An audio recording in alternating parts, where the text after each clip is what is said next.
താഴെ തന്നെ ആയിട്ട് ഇവിടെ ചിൽഡ്രൻസ് പ്ലേ ഏരിയ സെറ്റ് ചെയ്തിട്ടുണ്ട്. അപ്പോൾ അതുകൊണ്ട് തന്നെ ഫാമിലി ആയിട്ട് വരുന്നവർക്ക് കുറച്ചുകൂടെ ഫണ്ണായിട്ട് ഇവിടെ എൻജോയ് ചെയ്യാനുള്ള സ്പേസ് ഇവിടെ കിട്ടുന്നുണ്ട്.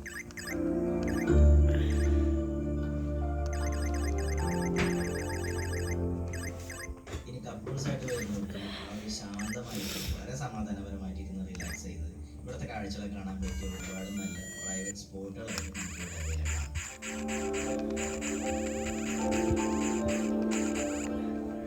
അപ്പോൾ ഇവിടുത്തെ റൂം വരുന്നത് ഏറ്റവും ടോപ്പിലത്തെ റൂമാണ് സുപ്പീരിയർ എന്ന് പറയുന്നത്. Okay. Oh no. എല്ലാ റൂമിലും നല്ല ഓപ്പൺ വ്യൂ നമുക്ക് പോസിബിൾ ആണെങ്കിലും കമ്പാരിറ്റീവ്ലി എല്ലാത്തിനേക്കാളും ബെസ്റ്റ് വ്യൂ നമുക്ക് തരുന്നത് സുപ്പീരിയർ എന്നാണ് ഈ ഒരു കാറ്റഗറിയിലാണ്. ഇൻഡിവിജ്വലായിട്ട് വരുന്ന കപ്പിൾസിനൊക്കെ ഏറ്റവും ബെസ്റ്റ് ഓപ്ഷൻ എന്ന് പറയുന്നത് ഇവിടുത്തെ സുപ്പീരിയർ റൂമിൽ. അതുകൊണ്ട് തന്നെ നമുക്ക് ആദ്യം സുപ്പീരിയർ റൂമിൻ്റെ വിശേഷങ്ങൾ കണ്ടിട്ട് ബാക്കി താഴെയുള്ള 2 കാറ്റഗറിയുടെ വിശേഷങ്ങൾ കണ്ടു നോക്കാം. മെയിനായിട്ട് ആ സുപ്പീരിയർ റൂമിലേക്ക് പോകുന്ന ഒരു വഴി, ആ ഒരു റാമ്പ്, ആ തരുന്ന ഒരു ആംബിയൻസ് നിസ്സാരമല്ല. ഭയങ്കര ഗ്രീനറി ആയിട്ടും ആ കിളികളുടെ ശബ്ദം നടന്നും നമുക്ക് ആ റൂമിലേക്ക് എത്താൻ പറ്റുന്നുണ്ട്. Oh damn.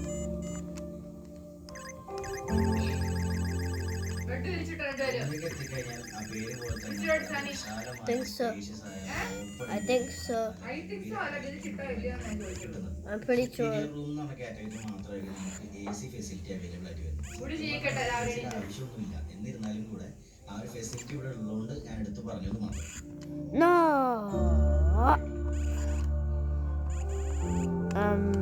Messing up here. Those difficulties. Difficult. Spacious ആയ റൂം മാത്രമല്ല, വളരെ സ്പേഷ്യസ് ആയ ഒരു ബാൽക്കണി കൂടിയാണ് ഇവിടുത്തെ മറ്റൊരു ഹൈലൈറ്റ്. ബാൽക്കണിയിൽ നിന്നുള്ള വ്യൂ പോകുന്നത് സ്വിമ്മിംഗ് പൂളിലേക്കും ആ ഒരു മൗണ്ടൻ വ്യൂയിലേക്കും. അപ്പം അതുകൊണ്ട് തന്നെ വളരെ റിലാക്സ് ചെയ്ത് ആ ഒരു ബാൽക്കണിയിൽ നിൽക്കുന്നു ഈ വ്യൂ കണ്ടിരിക്കാൻ ഒരു പ്രത്യേക vibe. Oh. Restart. Let's go. വാഷ്റൂമിന്റെ യൂസ് ചെയ്യുമ്പോൾ ആ ഒരു പ്രീമിയം ഫീൽ ഇവിടെ ഒട്ടും മോശമല്ല. വളരെ നീറ്റ് ആൻഡ് വെൽ ഓർഗനൈസ്ഡ് വാഷ്റൂമാണ് നമുക്ക് കിട്ടുന്നത്.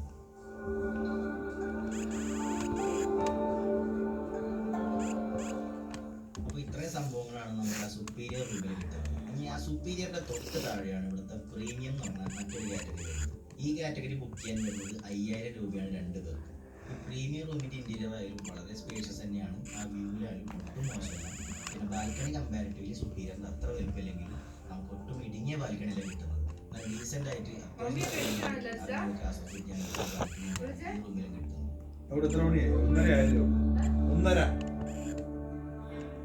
ഇവിടുത്തെ വാഷ്റൂം നേരത്തെ കണ്ട പോലത്തെ അതേ പ്രീമിയം രീതി തന്നെ, ഒരു കുറവും വരുത്താത്ത രീതി തന്നെയാണ്.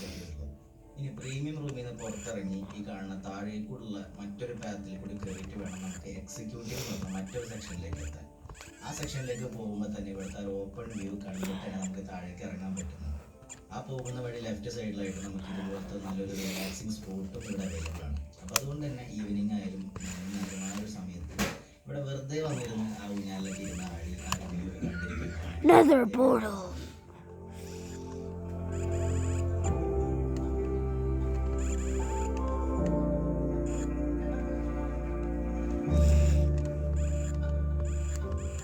ഈ കാണുന്നതാണ് നമുക്ക് കിട്ടുന്ന ആ ഒരു എക്സിക്യൂട്ടീവ് എന്നുള്ള കാറ്റഗറി. ഇതിനകത്ത് ബാൽക്കണി പ്രൈവറ്റ് ആയിട്ടുണ്ടെന്ന് വെച്ചാൽ ഇല്ലാന്ന് പറയാൻ പറ്റും. ഒരു സിറ്റ് ഔട്ട് ആണ് നമുക്ക് കിട്ടുന്നത്. പക്ഷെ എന്നിരുന്നാലും കൂടെ ആ വ്യൂ ഒട്ടും മോശമല്ല. ആ സിറ്റ് ഔട്ടിൽ ഇരുന്നാൽ പോലും നമുക്ക് ആ ഓപ്പൺ വ്യൂ നല്ല രീതിയിൽ പോസിബിൾ ആണ്. ഈ കാറ്റഗറി ബുക്ക് ചെയ്യാൻ വരുന്ന ചാർജ് 4000 രൂപയാണ്. മറ്റു കാറ്റഗറി റൂംസ് വെച്ച് നോക്കുമ്പോൾ ഈ ഒരു റൂം കാറ്റഗറി കപ്പിൾസിന് വേണ്ടിയാണെങ്കിൽ കുറച്ച് പ്രൈവസി കുറവായിരിക്കും. ഇവിടുത്തെ The Pac-Man game boy. ഒട്ടും മോശമല്ല. അതിനകത്തായാലും അത്യാവശ്യം നല്ല രീതിയിൽ സ്പേഷ്യസ് ആയിട്ടും ബേസിക് അമ്യൂണിറ്റീസ്